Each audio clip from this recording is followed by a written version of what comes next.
Dieu seul suffit,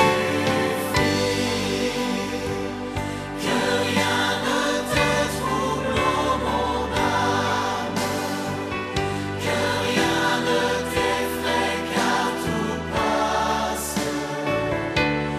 Dieu ne change pas.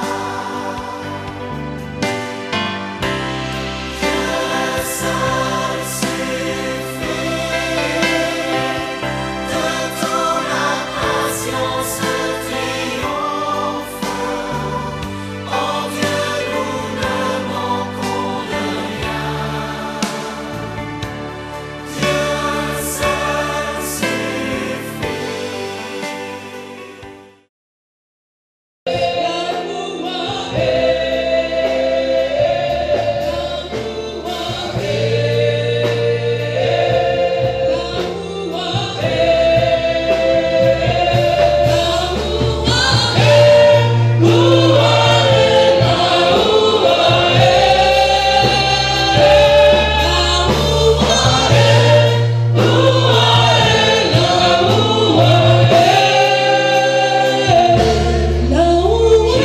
Esprit de Dieu, nous voulons te donner toute la place en ce matin. Nous voulons nous abandonner totalement en tes mains, Saint-Esprit. Manifeste ta grâce sur chacune de nos vies. Répands ta lumière dans nos cœurs. Répands ta lumière dans nos pensées. Répands ta lumière dans nos intelligences. Répands ta lumière dans notre conscience, dans notre subconscient. Répands ta lumière dans tous les domaines et aspects de nos vies. Car Saint-Esprit, nous voulons faire route avec toi. Car sans toi, nous ne pouvons rien. Le temps est venu, Esprit de Dieu, de te manifester puissamment en chacune de nos vies. Car il a été dit que c'est toi qui es venu pour que l'homme se réalise en Dieu et par Dieu. Saint-Esprit, manifeste-toi en ce matin en chacune de nos vies. Et chacun va élever la voix et tu vas commencer à parler à l'Esprit de Dieu. Tu vas véritablement lui parler. Tu vas lui dire, Saint-Esprit, j'ai besoin de toi. Saint-Esprit, j'ai besoin de toi. Tu as été donné aux hommes pour que Jésus-Christ soit glorifié. J'ai plus que besoin de toi, car j'ai tout essayé.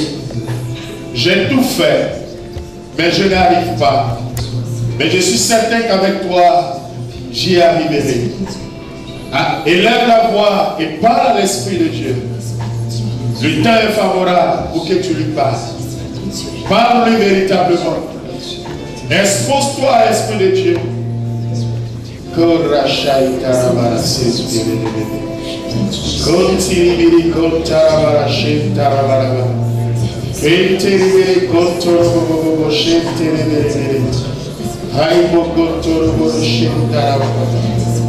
Sois célébré, sois glorifié, sois magnifié.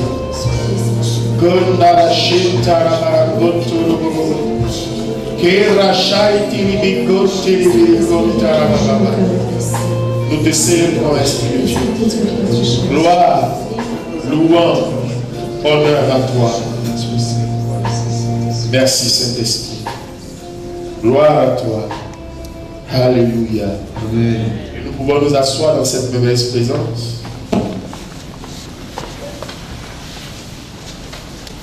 Et le Seigneur s'adresse à une personne au milieu de nous. Il te dit ceci, tu as assez réfléchi, tu as assez cogité. Laisse-moi maintenant la place. Laisse-moi maintenant la place. Laisse-moi maintenant la place dans ton cœur. Laisse-moi la place dans ta vie. Te dit le Seigneur. Je dis merci à Dieu pour tout ce qu'il désire faire et pour tout ce qu'il est déjà en train de réaliser dans chacune de nos vies. Que son nom soit élevé et glorifié. Amen. Amen. Bien-aimés dans le Seigneur, distingués hommes et femmes d'affaires et décideurs chrétiens, nous continuons notre cheminement et dans ce deuxième partage, nous allons donc prendre comme texte de référence Actes des Apôtres, chapitre 15e, verset 28. Et nous allons lire à partir du verset 22 pour mieux comprendre le contexte. Et je lis: alors les apôtres et les anciens d'accord avec l'église tout entière décidèrent d'envoyer quelques-uns d'entre eux et de les envoyer à Antioche avec Paul et Barnabé. Ce fut Jude surtout, nommé Barsabas et Silas, ont considéré parmi les frères. Il leur remit la lettre suivante: les apôtres et les anciens, vos frères, aux frères de la gentilité qui sont à Antioche, en Syrie et en Cilicie, salut. Ayant appris que sans mandat de notre part, certains gens venus de chez nous ont par leur propos jeté le trou parmi vous et bouleversé vos esprits. Nous avons décidé d'un commun accord de choisir des délégués et de vous les envoyer avec nos bien-aimés Barnabé et Paul. Ces hommes qui ont voué leur vie au nom de notre Seigneur Jésus-Christ. Nous vous avons donc envoyé Jude et Silas, qui vous transmettront de vive voix le même langage. L'Esprit Saint et nous-mêmes avons décidé de ne pas vous imposer d'autres charges que celles-ci qui sont indispensables. L'Esprit Saint et nous-mêmes avons décidé. Bien-aimé, dis à ton voisin, l'Esprit de Dieu doit être ton associé. L'Esprit de Dieu doit être ton associé. Dans tous les domaines et aspects de ta vie. Bien-aimés dans le Seigneur, les apôtres, à un certain moment, ont vu en réalité qu'il y a des personnes qui disaient aussi avoir reçu l'onction pour prêcher, pour annoncer, pour organiser, alors qu'ils avaient déjà établi des communautés un peu partout, et ils ont vu que le peuple était en train de se disperser parce que des fausses doctrines avaient commencé à être enseignées. Alors ils ont fait quoi? Ils ont vite fait de dépêcher 2 personnes considérées parmi les frères comme des témoins, des personnes assises sur du roc qui ont expérimenté réellement le Christ pour aller continuer l'œuvre que les aînés déjà avaient laissée. Mais vous voyez, ils ont dit ici, l'Esprit Saint et nous avons décidé. Ils pouvaient dire que nous nous sommes réunis entre nous et on a vu chacun et on a décidé de vous envoyer Jude et Silas. Mais ils ont dit, l'Esprit Saint et nous avons décidé de ne pas vous imposer d'autres charges que de vous envoyer ces personnes qui vont vous conduire dans la vérité tout entière.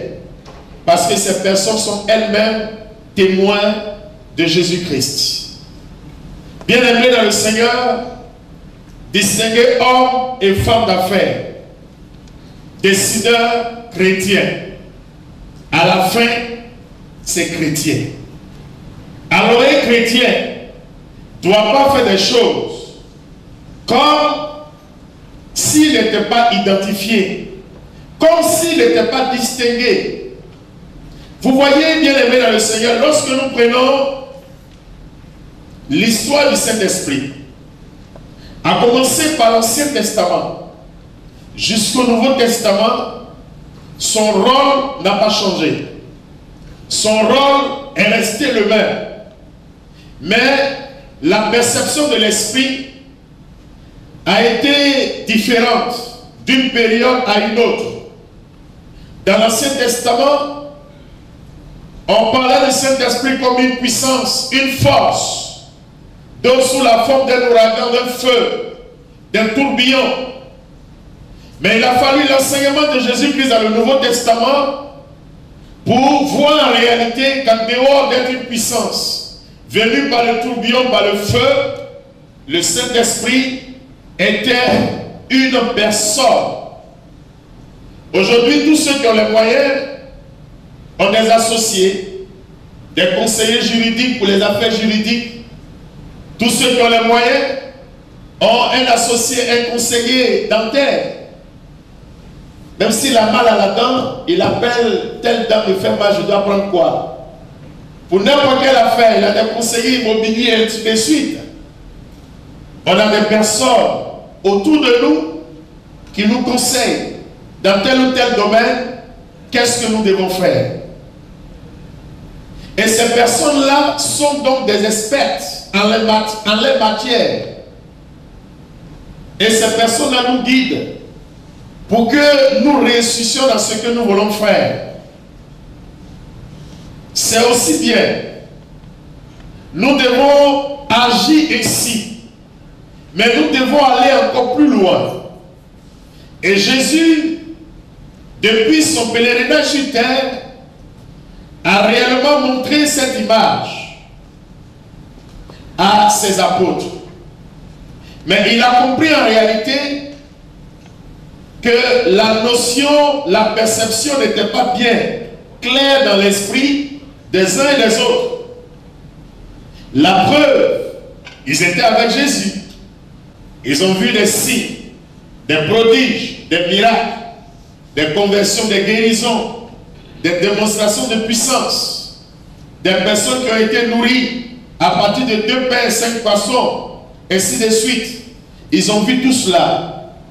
Mais quand le moment était arrivé où le maître a été enlevé vers le Père, ils étaient seuls. Il a vu vraiment que s'ils ne faisaient pas quelque chose, tout l'enseignement qu'ils ont reçu allait réellement se perdre. Alors qu'est-ce qu'il a fait? Lorsque nous lisons Actes des Apôtres, chapitre 1er, à partir du verset 8e, avant donc l'ascension, avant qu'il monte vers le Père, il a réuni donc ses apôtres et il leur a dit: ne vous éloignez pas de la Jérusalem jusqu'à ce que la promesse s'accomplisse. Mais vous recevrez une force, une puissance, celle du Saint-Esprit, et vous deviendrez alors mes témoins en Judée, en Jérusalem, à Samarie, jusqu'aux extrémités de la terre. Alors, qu'est-ce qui s'est donc passé? Ces apôtres ont saisi cette opportunité, cette grâce que leur a fait le Seigneur Jésus-Christ. Et se sont tous rassemblés à la chambre dite haute, qu'on fait Actes des Apôtres, chapitre 1er, à partir du verset 13e. Ils se sont donc mis en prière. Ils se sont donc mis en train de se préparer. Et dans Actes des Apôtres, chapitre 2e, le jour de la Pentecôte, ils ont vu la réalisation matérielle de cette promesse sur leur vie, par la descente du Saint-Esprit sous la forme des lampes de feu. Et tous ceux et celles qui étaient autour étaient d'abord étonnés de ce qu'ils venaient de voir, parce que chacun les entendait parler dans leur patois. C'est-à-dire, on est donc réunis ici, on prie et on sort, chacun parle en des langues étrangères. C'est-à-dire, quelqu'un vient, il est nigérien, tu parles soit comme un Ibo, comme un Anango, tu parles comme l'ethnie du Niger, et chacun comprenait cela. Mais il n'arrivait pas réellement à comprendre ce que c'est. Mais qu'est-ce que Jésus ici voulait nous dire? Mais Jésus voulait nous dire, mais écoutez, nous sommes des humains, c'est vrai. Mais vous savez, en tant qu'être humain, on a tendance à marcher selon nous-mêmes. On a tendance à faire tout de nous-mêmes. On a tendance à nous attirer la gloire. On a tendance à nous attirer tous les mérites. Mais il voulait simplement dire qu'en tant que chrétien, nous n'avons pas de gloire à attirer vers nous. Nous n'avons pas de mérite. Tout cela revient à Dieu. Tout ce que nous devons faire d'abord, ça doit glorifier Dieu.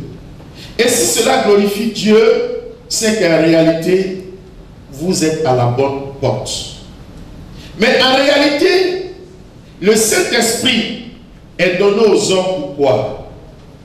Le Saint-Esprit est donné aux hommes pour accomplir la volonté de Dieu. Mais la volonté de Dieu, c'est quoi? C'est que l'homme soit bien à tous égards et à tout niveau. C'est ça la sanctification, la sainteté. Pour parler sur un thème pastoral pour que vous compreniez la sainteté.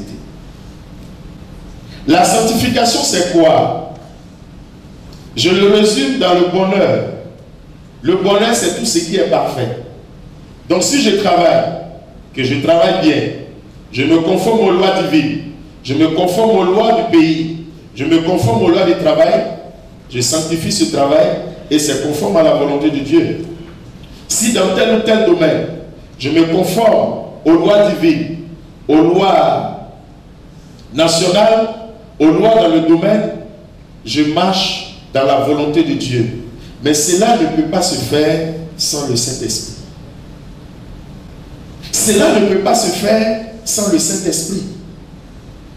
Parce qu'en réalité, on a tendance souvent à dire c'est mon intelligence. Je suis tellement intelligent que je peux tout faire. Je peux faire cela sans Dieu. Dieu m'a donné une intelligence. Je dois travailler cette intelligence pour travailler. Mais dis à ton voisin, tu auras forcément une limite. Tu auras forcément une limite. L'homme est appelé à déborder à gauche et à droite. L'homme est appelé à ne pas être limité et limitable. L'homme est appelé à aller plus loin. Mais si on veut aller plus loin, c'est seulement avec le Saint-Esprit. C'est pourquoi le thème de ce deuxième partage, le Saint-Esprit, on associe. Bien dans le Seigneur, lorsque nous parcourons la Bible, nous nous rendons compte que tous les hommes de Dieu, les prophètes, les disciples, les docteurs, tous les enseignants, tous ceux et celles qui ont marqué notre humanité, qui sont comme les icônes de l'Église, les icônes de notre vie spirituelle, ces personnes-là, malgré leur bonne volonté, leur force, leur intelligence, leur savoir, ont réussi que par le Saint-Esprit, qu'avec le Saint-Esprit. Regardez même lorsque nous lisons dans 1 Roi 3, à partir du verset 4 et suivant, l'histoire du fils de David, Salomon. Mais Salomon avait tout.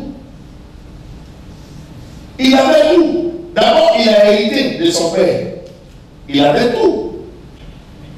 Mais qu'est-ce que Salomon a demandé à Dieu? Il a demandé quoi à Dieu? Après l'offrande qu'il a fait pour lui exprimer sa reconnaissance, il a demandé la sagesse. La sagesse, c'est quoi? C'est un don de l'esprit. C'est un don et ça va être un fruit de l'esprit. C'est pourquoi Salomon a réussi dans toutes ses entreprises. Et il est l'homme qui a marqué son temps.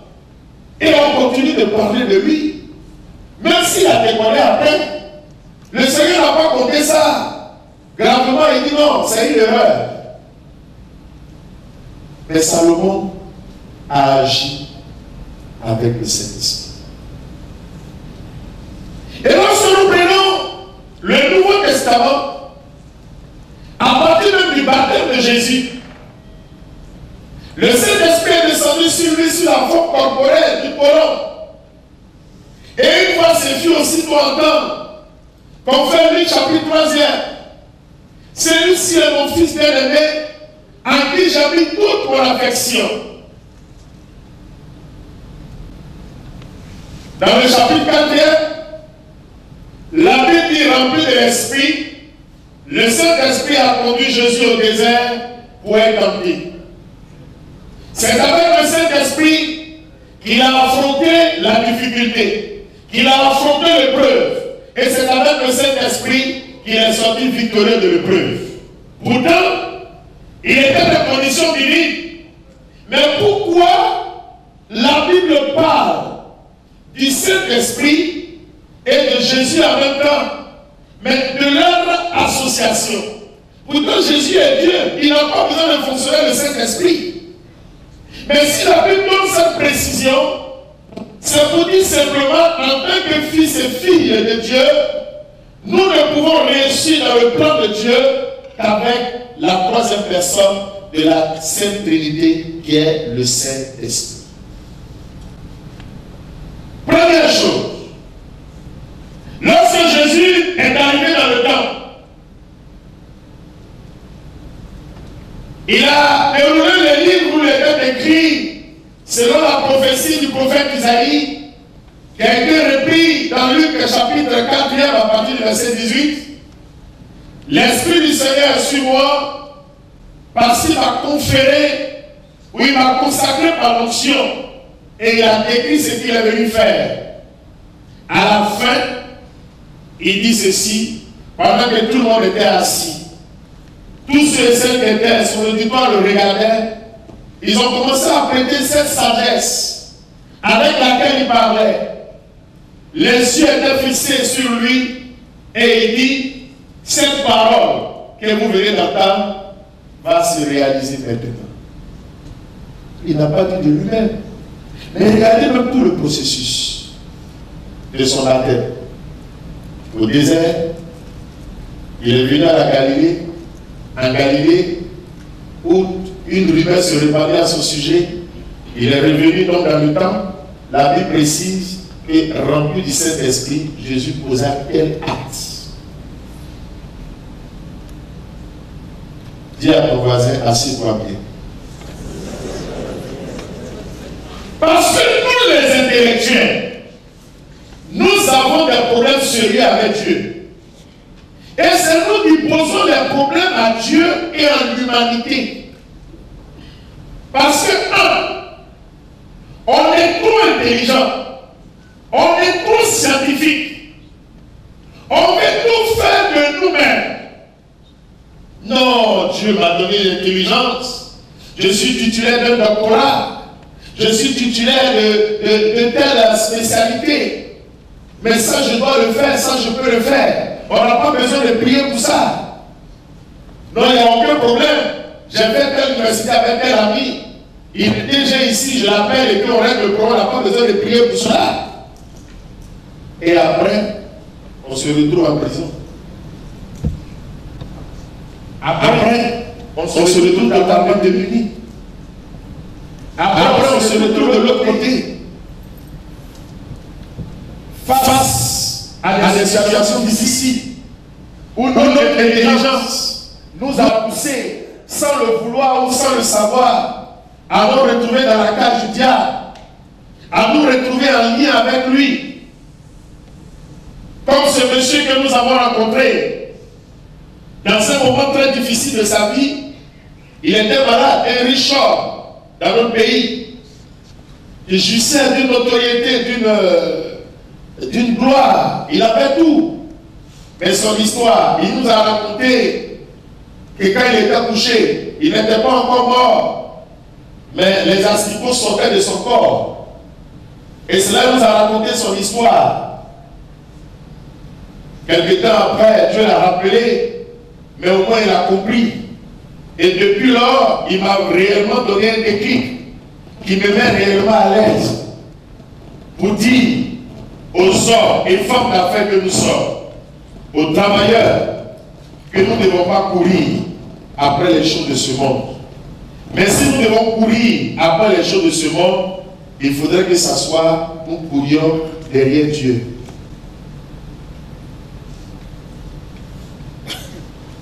Ce qui est nécessaire dans notre vie, c'est le Saint-Esprit. Quand on a le Saint-Esprit, on a tout ce qui suit. Parce que le Saint-Esprit, vous voyez, il est celui-là même qui a tout commencé avec Dieu. Lorsque nous lisons le récit de la création, Genèse chapitre 1er, verset 1 et suivant, au commencement, Dieu a créé ciel et terre. La terre était vide et informe, et les ténèbres couvraient tout l'espace. Le Saint-Esprit planait sur les eaux. Et Dieu dit, créons telle chose. Mais c'est avec le Saint-Esprit qu'il a tout commencé. Alors lorsqu'on a le Saint-Esprit, auteur de la création, le Saint-Esprit nous amène à tout posséder, à tout avoir. Cet homme a raconté son histoire. Il aspirait à être un grand de ce monde. Et il a vu un ami, il a envoyé de la sous-région. Ils ont vu un praticien. Le praticien lui a dit, mais ça c'est un petit problème. Regarde toutes ces photos là, ces images là, tu vois, ces grands hommes que tu vois là, ils sont tous passés par là, ce sont mes disciples. Il avait même des bougies, des icônes chez lui. Il n'avait pas de problème, il était aussi chrétien. Il dit, ce que j'ai fait c'est normal, c'est quelque chose de naturel que Dieu m'a donné, donc moi j'aide les gens. Mais ce que je vais te donner, c'est vrai qu'il y a des formes de prière, mais il y a aussi des mystères que je vais faire. Et ces mystères-là, on doit le faire, mais dans un cimetière, et si quelqu'un qu'on vient d'enterrer nouvellement, c'est-à-dire le même jour. Donc il a fait les mystères, après la mort de ce dernier, ils ont cherché un cimetière, une tombe, où on venait d'enterrer la personne le même jour, parce qu'ils sont arrivés la nuit, ils se sont attendus le gardien, ils ont fait sortir le cercueil, ils ont enlevé le cadavre, lui il est couché dans le cercueil, on a mis le cadavre sur lui. Le gars a fait les prières, il attendait même les prières bibliques et tout cela. Après il a fait les mystères, puis il est resté. Jusqu'à 4 h du matin, il s'est relevé, ils ont tout remis en place et puis ils sont partis. Et quand il est arrivé chez lui, il avait donc constitué un genre sanctuaire où il y avait tout dedans. Il y avait une caisse en bas, il finit les récitations que ce dernier lui a données, il dépose 10 000, il demande que ça soit 500 000, le lendemain quand il vient c'est 500 000. Il a pris ça et puis il a commencé par les tabacs de cigarettes. Les tabacs de cigarettes, il est passé à kiosque. Kiosque, il est passé maintenant à louer les magasins et vous voyez, ses affaires ont commencé à prospérer. Il a commencé à avoir. Il a construit, il a investi dans l'immobilier, il avait des grandes plantations, il avait des cars, il avait des taxis compteurs, il avait des woro-woro, il avait vraiment une fortune. Et il était impliqué dans plusieurs secteurs où on parlait de lui. Et un jour, il était malade. Il a fait les grandes cliniques avec les grands médecins. Il n'y avait pas d'amélioration, il est parti en France. Il est revenu, il n'y avait pas d'amélioration. Il est revenu dans la médecine traditionnelle africaine, il n'y avait pas d'amélioration. L'homme n'était pas encore mort, mais il pourrissait et les asticots sortaient de son corps. Et c'est dans ce moment précis que par l'intermédiaire d'une personne, il nous a fait appel et nous avons vu cet homme coucher. Et il racontait son histoire. Il dit, c'est maintenant j'ai vu la réalité. Mais vraiment c'est trop tard. Demandez véritablement pardon à Dieu. Parce que je me suis trop laissé avoir par ma pensée, par mon intelligence. Je disais que je pouvais tout faire moi-même. C'est vrai que j'ai atteint l'objectif que l'on doit atteindre parce que j'avais tout. Mais cet objectif-là, c'était mal fait. Ça n'a pas été atteint, ça n'a pas été initié avec Dieu. Aujourd'hui, je me rends compte que malgré ma fortune, je ne peux pas, personne ne peut me guérir. Personne ne peut me guérir. Et là, je suis en train de mourir. On a prié pour lui, il s'est confessé, bien entendu, quelques temps après, il a été enlevé. Mais c'est pour vous dire quoi? Le monde nous propose tout. On peut tout avoir. De zéro, tu peux être multimilliardaire dans ce pays. Mais par qui et avec quoi tu deviens multimilliardaire? Bien-aimé dans le Seigneur, Jésus a compris cela. Et il a fait en sorte que ses disciples soient non seulement riches en Dieu, mais qu'ils soient les porteurs de ce message. Et c'est pourquoi les disciples, qu'est-ce qu'ils ont fait? Ils se sont donc réunis à la chambre haute. Ils ont d'abord désiré le Saint-Esprit. Et quand le temps était arrivé, le Saint-Esprit en réalité est venu sur eux. Et ils ont commencé à annoncer véritablement le message de Dieu sans peur. Parce qu'ils savaient, ils avaient à côté d'eux un conseiller, un associé qui était plus fort que les autres associés. C'était le Saint-Esprit. Bien-aimés dans le Seigneur, nous devons comprendre qu'en tant qu'homme et femme d'affaires,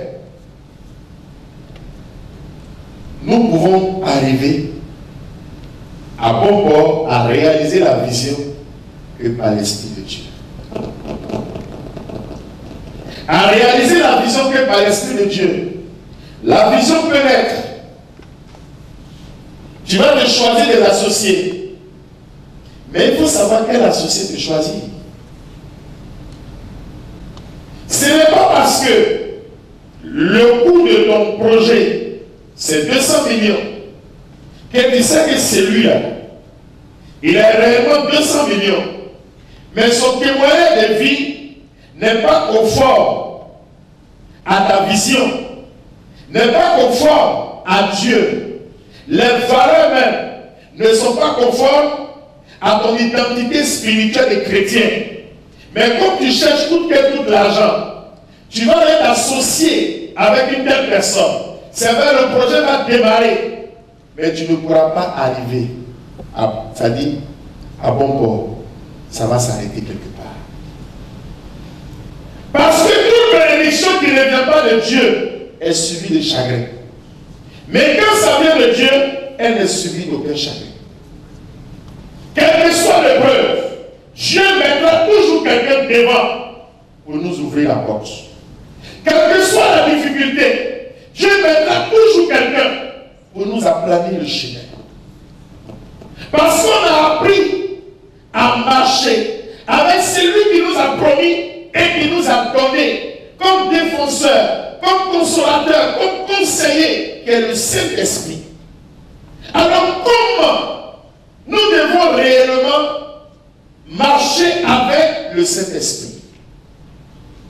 L'homme d'affaires, à la fin, et chrétien, ne doit pas faire simplement les affaires selon les ordres humains.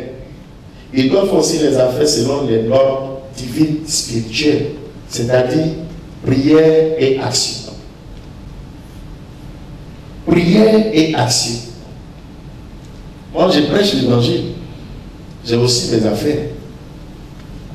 J'ai plusieurs besoins. Mais quelle que soit l'opportunité,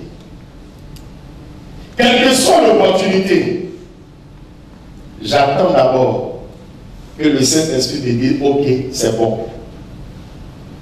J'attends d'abord qu'il me dise ok, engage-toi. Comment savoir que c'est ok? L'homme d'affaires, d'abord, sur le plan physique, tu dois avoir ce qu'on appelle un coach. Moi, mon coach, c'est Madame Yao. Parce que moi, je sais prier, elle sait faire les affaires. Non. Donc, à la fin, tout ce que je vais faire, je vais la voir. Il y a ça, c'est comment? Physiquement, là, tu dois avoir un coach. Deuxièmement, tu dois avoir un mentor, un accompagnateur spirituel. Oh, mon accompagnateur spirituel, c'est mon papa, le fondateur. Quand même j'ai une idée, le signe pour dire ça vient de l'esprit, je Je vais dire, papa, voilà l'idée. Il dit, bon non, ça laisse. Je ne discute plus. Quand il dit ça fait, je m'engage et je vois la finalité, ça réussit toujours. C'est cela. Tu ne dois pas être homme d'affaires et avoir pour accompagnateur un païen. Le psaume 1, tu vas lire, psaume 1er. À partir du verset 1er, nous allons lire le psaume 1, à partir du verset 1er. C'est pas possible. Les gens, quand ils sont dans les coins, ils sont entre eux. Nous aussi, on est dans notre coin, soyons entre nous. C'est tout. Il ne faut pas être complexé. Quand pour toi va sortir, ça va sortir plus que pour lui. Tu n'es pas en concours à lui. Toi, tu marches au rythme de Dieu. Lui marche au rythme de la vie et des années. Toi, tu as le temps. Parce que c'est lui qui est en Dieu. Il ne se dit pas qu'il va mourir dans 30 ans. Il se dit que lui, la mort, ça n'existe pas. Parce que Jésus a vécu la mort. Même après la mort, il vit toujours. Donc le temps n'est pas pour toi une préoccupation. Pour chercher à évoluer rapidement, tu marches au rythme de Dieu.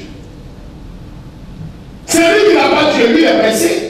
Il s'est dit, écoutez, j'ai 40 ans, dans 20 ans, j'aurai 60 ans. Donc voici ce qu'il doit faire. Il est prêt à tout faire.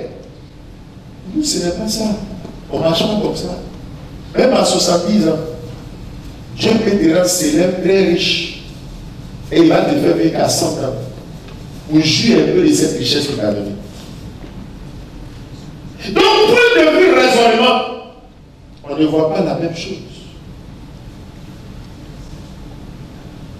Lorsque les apôtres ont constaté un problème dans la communauté de l'autre côté, mais ils n'ont pas pris quelqu'un comme ça dans l'église locale.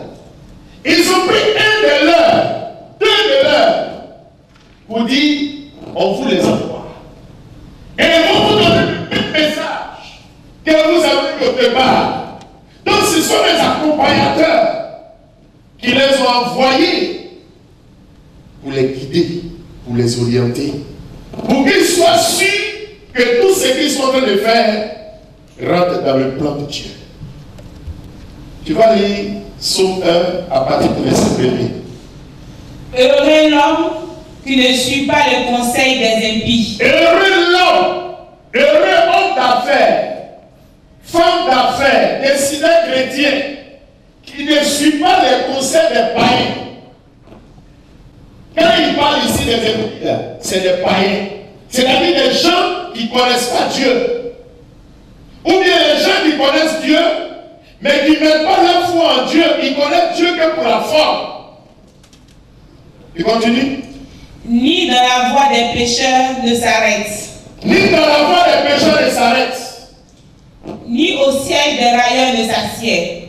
Vous voyez les termes qu'il emploie. Il y a un crédit que tu peux prendre, crédit là-bas t'envoie en prison, il ne faut pas prendre. Il y a une opportunité que tu peux saisir, tu vas te retrouver dans le problème, il ne faut pas prendre. Ce que tu dois prendre, c'est ce que l'esprit va te dire de prendre. Si nous voulons aller loin dans nos affaires, si nous voulons aller loin dans nos entreprises, nous devons rechercher nécessairement l'Esprit de Dieu. Comment appeler l'Esprit de Dieu dans nos vies? Premièrement, c'est avoir d'abord le désir. Il faut manifester le désir. Dieu dit, dans la parole de Dieu, que Dieu peut refuser peut-être toute chose. Hein. Il peut regarder ou bien refuser. Mais la seule chose qu'il ne peut pas refuser à un homme, c'est le Saint-Esprit. Donc quand tu manifestes le désir, Dieu même est content pour dire, voici ma fille, voici mon fils, je les retrouve. Parce qu'il veut revenir à moi et il veut se laisser conduire par moi. Donc il nous donne gratuitement le Saint-Esprit. Deuxièmement, quand l'appel vient, il faut maintenant marcher selon ses ordres. Je donne cette précision, selon ses ordres. Moi, quand mon père, que mon accompagnateur spirituel me dit à gauche, je ne réfléchis pas. Je m'en vais à gauche. Je n'ai pas dit, mais il y a tout ici. Est-ce que lui n'a pas vu qu'il y a un truc qui est passé là-bas? Quand il est passé là-bas, passe là-bas. Parce que dans l'accompagnement, c'est pas ce que tu crois là, souvent tu vas voir. Hein? Par l'accompagnement, Dieu peut passer par lui pour casser quelque chose en toi. Donc il y a un travail d'abord à faire. Ce qui dit à gauche, va à gauche. Mais souvent, quand nous parlons, mais non, comme bon, vraiment, il ne connaît pas le milieu des affaires, c'est pourquoi il parle, il dit ça, non, ça c'est pas bon, il va me faire perdre les opportunités. Et tu as appelé le Saint-Esprit. Et Saint-Esprit te parle par qui? C'est pas celui qui l'a mis devant toi. Les Juifs, là, ils ne font jamais affaire à quelqu'un sans l'autorisation de leur rabbin. En d'autres termes, c'est leur accompagnateur spirituel. Il faut un milliardaire, tu viens et dis, ok, il appelle son rabbin. Le rabbin te met au scanner, il te pèse d'abord. Il voit la valeur, il voit, il dit, ok, vas-y, non, il se retire. Il faut être à l'écoute du Saint-Esprit. Quand il dit non, ne rentre pas dedans. C'est pas parce que c'est tellement chaud. Tu veux tellement avoir cet argent que tu te mets dedans. Or, tu sais que la source de cette somme d'argent, la source là était pure. Et tu prends quand même parce que tu as des problèmes. Tu vas le Saint-Esprit. Vraiment, et tu m'as oublié. J'ai tel ou tel problème. Tu t'es pas engagé. Tu as fait pour l'autre. Moi, tu n'as pas fait pour moi. Mais il va dire, mais c'est quand il te parlait là, tu m'écoutais. Alors, bien aimé, deuxièmement, il faut obéir aux ordres de l'Esprit de Dieu. Aux ordres. Ne cherche même pas à comprendre. Quand il te dit à gauche, tu vas à gauche. Quand il te dit arrête, tu arrêtes. Troisièmement, il faut te mettre en mouvement. Troisièmement, il faut te mettre en mouvement. Moi, quand je vais partager quelque chose à mon accompagnateur spirituel, il prie, quand il me donne la réponse, je me mets directement en mouvement. Je ne cherche pas à savoir comment ça se passe. Tout ce que je vous ai dit là, je lui ai partagé. Quand il a prié pour moi, il m'a dit, mon fils, vas-y, j'ai commencé. C'est après, j'ai vu le fruit de ce qu'on appelle, commence. Il a dit, je me suis engagé, je me suis mis en mouvement. Et quand on voit dans la Bible, tout était en mouvement, même Dieu même était en mouvement. Jésus était en mouvement. Parce qu'il avait pour associer le Saint-Esprit. Il avait pour associer le Saint-Esprit. Et quand le Saint-Esprit lui donne un déclic, il bouge. Regardez même dans l'évangile de Saint Matthieu. 5000 personnes réunies. Ses disciples avaient peur. Il dit, faites-les asseoir, nourrissez-les vous-même, donnez-les vous-même à manger. Il dit, mais maître, on n'a rien sur nous ici. Il n'y a que 2 poissons, 5 pains. Comment on va faire? Et le Saint-Esprit lui a dit, faites-les asseoir, je vais les donner à manger. Le Saint-Esprit est son associé. Le Saint-Esprit est son mentor. Donc il n'a pas à faire appel à son intelligence. Il n'a pas à parler selon lui. Il n'a plus à réfléchir. Dès que le Saint-Esprit lui a donné ce déclic, il est rentré dedans. Mais regardez même Marie, la Vierge Marie, modèle de l'Église et de l'homme en tant que créature de Dieu. Jean chapitre 2, au noces de Cana, elle était invitée avec son fils. Elle a constaté qu'il n'y avait pas de vin. Mais on savait Marie, est la trésorière des grâces divines. Elle est le reposoir du Saint-Esprit. C'est pourquoi on dit qu'elle est l'épouse de l'Esprit. Donc, poussée par une émotion intérieure, d'abord, elle a constaté qu'il n'y avait pas de vin. Elle a dit à son fils, il n'y avait pas de vin. Mais il a compris en réalité ce déclic qui venait de l'Esprit. Il dit, femme, que me veux-tu? Mon âme n'est pas encore arrivé. Elle a dit aux disciples, faites tout ce qu'il vous dira. Quand le Saint-Esprit te parle, il ne faut pas voir ce qui se présente devant toi au moment où il te parle. Au contraire, quand le Saint-Esprit te parle, c'est pour que tu arrives à défier les circonstances et les événements. Le Saint-Esprit te parle quand la situation est confuse. Il faut écrire ça aussi. Quand tu es à la fin, il te parle que quand la situation est confuse. Parce que lui, il a besoin de savoir si tu viens marcher réellement avec lui. Lui, il doit être un associé permanent et éternel. Ce n'est pas un associé occasionnel. C'est cela. Et comme la chair fait ça, comme le diable fait ça, il crée des situations pour nous mettre en opposition avec le Saint-Esprit.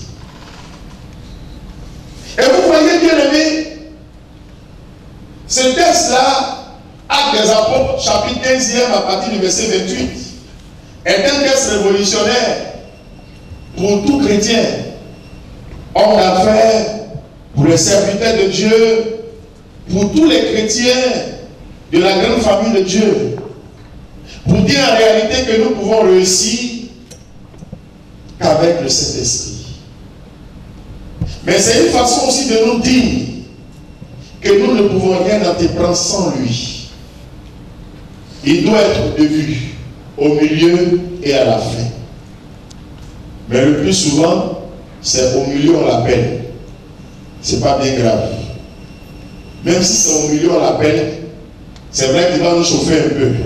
Il va faire comme s'il ne nous écoute pas. Il va nous laisser dans le même problème. Mais après, il va venir et puis il va dire bon, continue. Là, maintenant, tout ce qu'il va nous dire, il faudrait que nous réagissions dedans. Cela est très important.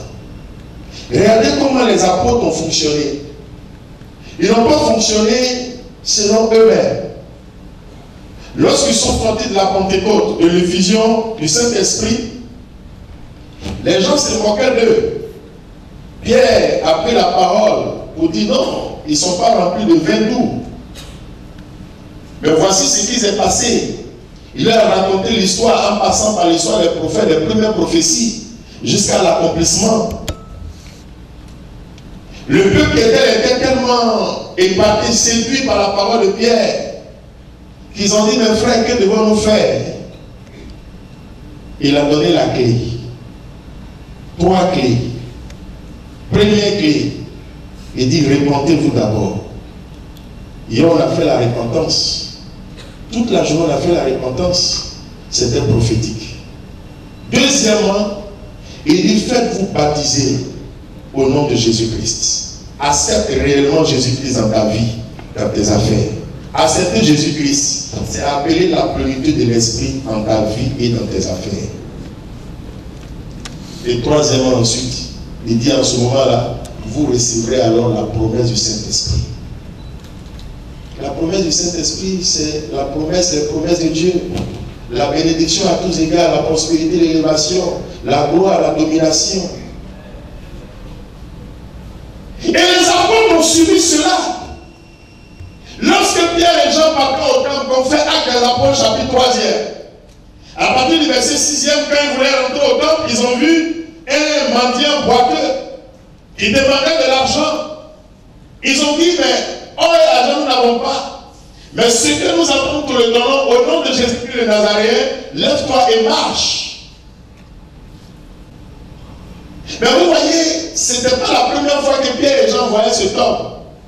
Mais pourquoi c'est ce jour-là, ils lui ont dit, l'or et l'argent n'avons pas, au nom de Jésus, lève-toi et marche. Ils l'ont reçu, ils l'ont expérimenté et ils le donnent. C'est ce qui s'est passé. L'homme s'est levé et a marché. Par la suite, les gens se sont levés. Caïphe, le roi, toute la cour pontificale, Pierre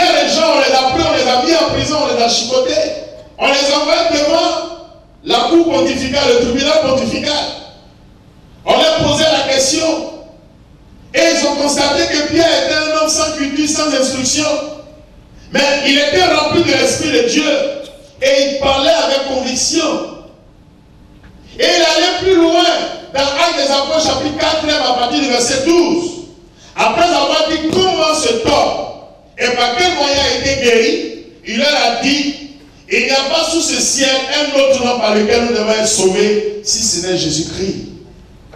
Et si tu n'as pas le Saint-Esprit, tu ne peux pas affronter les réalités.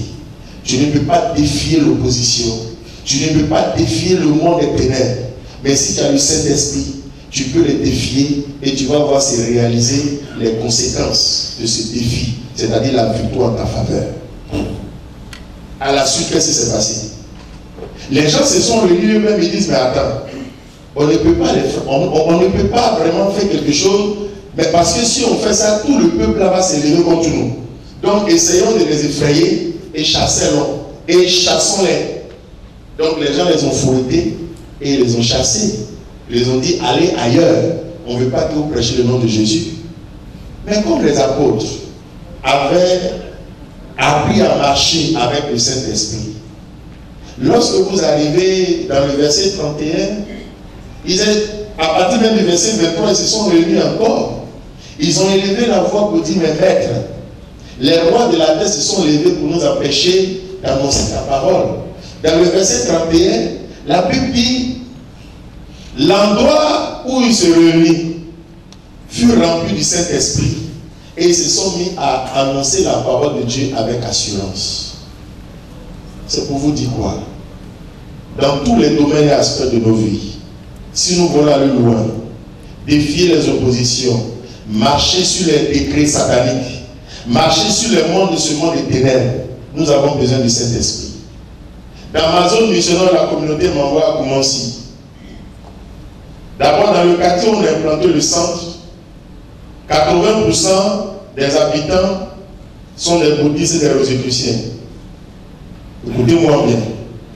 C'est plus tard que j'ai compris pourquoi le Saint-Esprit, Dieu a voulu par la communauté l'installer en ce lieu. Mais vous voyez, ils ont essayé toutes sortes de choses qu'ils pouvaient essayer. Mais nous, ce n'est pas parce que nous sommes forts. Mais nous avons choisi de marcher avec lui. Et ils ont vu se réaliser ce qu'ils ne voulaient pas se voir se réaliser sous les yeux. Ça fait qu'aujourd'hui, parmi eux, il y a eu des convertis. Il y a eu des personnes qui sont venues. Parce qu'ils ont vu en réalité que cette force-là, ils recherchent cette force. Mais ils ne savent pas où et comment avoir cette force. Or, nous l'avons. Ceux d'avant n'avaient pas cette grâce que nous avons aujourd'hui. Nous avons le baptême, nous avons presque tout, l'Eucharistie, nous avons tout. À l'époque, ils n'avaient pas tout ça. Mais regardez comment ils s'attachaient à l'Esprit de Dieu. Aujourd'hui, nous avons tout. Alors, bien aimés, le monde compte sur nous. Le monde nous regarde. Le monde nous attend. Nous devons réellement nous lever. Pas pour compter sur nos propres forces, mais compter sur Dieu. Et compter sur Dieu, c'est compter sur son esprit. Dis à ton voisin, il faut arrêter de courir inutilement. Il faut arrêter de courir inutilement. Parce que quand tu cours inutilement, tu t'épuises. Il faut courir avec précision. Et courir avec précision, c'est marcher avec le Saint-Esprit. Agir avec précision, c'est agir avec le Saint-Esprit. Tu vas rentrer dans les domaines. Les gens vont dire qui il est, qui le parraine. Ils ont leur langage, il n'est pas avec nous. On ne te donne pas le marché. Tu vas vouloir te compromettre. Mais sois sûr et certain que si tu as réellement le Saint-Esprit, tu vas voir la confusion dans les camps. Je termine avec ce témoignage puisque c'est la fin. En 2008, j'ai soumissionné un appel d'offres de plus de 50 millions à une grande société d'assurance où après l'amendement d'une loi de code 6 mois, il était question que les compagnies d'assurance et plusieurs représentants installent plusieurs agences qui donnent des mandats à plusieurs personnes. Donc dans cette nouvelle loi, c'est dit qu'il faut aussi les équiper. Donc ils ont demandé des kits informatiques, ordinateurs, imprimantes, tout ce qu'il faut pour équiper les agences de telle sorte que leurs produits puissent être accessibles à la population, à toutes les couches de la société. Donc c'est ainsi qu'ils ont lancé l'appel de soumissionner. Et quelques temps après, j'étais allé pour prendre les résultats. Bon, le DAF m'a dit que non, ma société a été trop chère et il me donne le montant. Bon, j'ai tiqué, j'ai dit non, mais ce n'est pas à ce montant-là que nous avons soumissionné. Il dit, ah, mais non, on a déjà donné le bon de commande à une société avec le chèque de 10 millions, une avance. Ils ont donné même un chèque de 10 millions. Et cette société-là a fourni quelques parties simplement. Ils s'attendaient à une autre avance. Et la société a dit non, on attend que vous livrez au moins 80% et puis on vous donne, puisque c'est un marché important. Voici une semaine, 2 semaines, 3 semaines, il n'y a pas de livraison. Et les autres agences attendaient le kit, ça ne venait pas. Donc ils ont commencé à résilier le contrat pour aller s'affiler à d'autres compagnies d'assurance. Voici qu'un jour, à 22h30, le DAF m'appelle. Ce n'est pas un ami. Monsieur Dibi, vraiment, on veut vous voir le lendemain. Je dis, ah, j'ai fait quoi encore? À la première heure. Je vais à son bureau, il me présente d'abord des excuses, et il me dit, bon, attends, je vais appeler, voici, le DG est venu. Il va, il revient, on s'en va, on s'assoit, et il me présente d'abord toutes les excuses, et il dit, bon, nous sommes rendus compte qu'il y a eu une défaillance à notre niveau. En réalité, dans le montant TTC, il y a la TVA, montant hors taxe, TVA, TTC. Donc, qu'est-ce que le service informatique a fait? Parce que, bon, moi, je n'étais pas là, je n'étais pas dans leur réseau. Alors, qu'est-ce qu'elle a fait, la responsable? Elle a ajouté en plus de mon montant TTC 18% pour gonfler mon montant et m'ont mis au dehors. Donc, du coup, l'autre venait en première position. On l'a choisi simplement parce qu'elle avait un intérêt particulier. Et ils ont vu en réalité que la personne était bloquée. C'est la première fois où il m'a dit ça, quand je suis rentré, j'ai prié. J'ai dit, si telle est ta volonté, que cela s'accomplisse. Mais si cela n'est pas ta volonté, que ta justice s'accomplisse. Voilà les 2 prières que j'ai faites, que j'ai laissées. Donc le signe pour savoir que le Saint-Esprit t'a donné, il faut être tranquille, il ne faut pas courir. L'argent va te poursuivre, c'est pas que tu dois poursuivre l'argent. Dis ça à ton voisin. L'argent doit te poursuivre, c'est pas que tu dois poursuivre l'argent. Alors, il m'appelle et il m'explique cela. Et il dit vraiment toutes nos excuses, mais on a vu qu'en réalité c'est vous qui étiez en tête. Alors depuis avant-hier, on a retiré le bon de commande à cette société parce qu'on a vu son incapacité. Alors pour vous donner nous maintenant votre numéro de compte, on va pas vous donner une avance, on va vous virer tout l'argent. 3 semaines après, ils ont même donné le bon de commande avec une avance. Dis à ton voisin, quand tu marches avec le Saint-Esprit, des choses extraordinaires, imprévisibles, impensables vont affecter ta vie. Alors vous voyez, ils ont viré l'argent et 3 jours après, j'ai livré tout le kit informatique. Et le DG me voit dans le couloir. Il me regarde comme ça, il dit, Monsieur Bibi, vraiment on vous a minimisé. Mais votre Dieu que vous adorez là, je sais qu'il est réellement vivant parce que je n'ai jamais vu ça. Et il n'a pas fini. Pour terminer, il dit, tant que je serai DG dans cette société d'assurance, il n'y aura pas une autre société qui va travailler ici sur le domaine informatique. Ce n'est pas votre société. Bien aimé dans le Seigneur, pour terminer, quand vous avez le Saint-Esprit comme associé, il vous fait faire des choses extraordinaires, il vous fait voir des choses extraordinaires, parce que quand le Saint-Esprit est dans vos affaires, la compromission n'est plus ça. Vous travaillez conformément à la parole de Dieu. C'est vrai que c'est difficile, mais à cause de lui, vous tenez bon. Et comme vous tenez bon, il est obligé toujours de vous dire qu'il est avec vous en vous donnant toujours la victoire. Même devant les tribunaux, il va confondre ces personnes.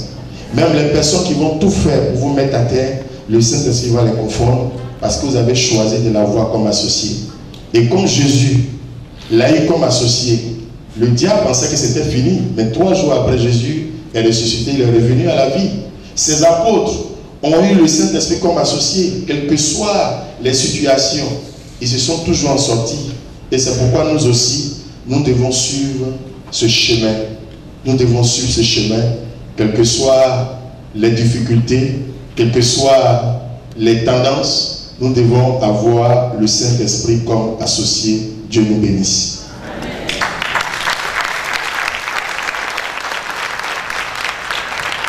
Nous acclamons encore le Seigneur pour la vie de notre berger.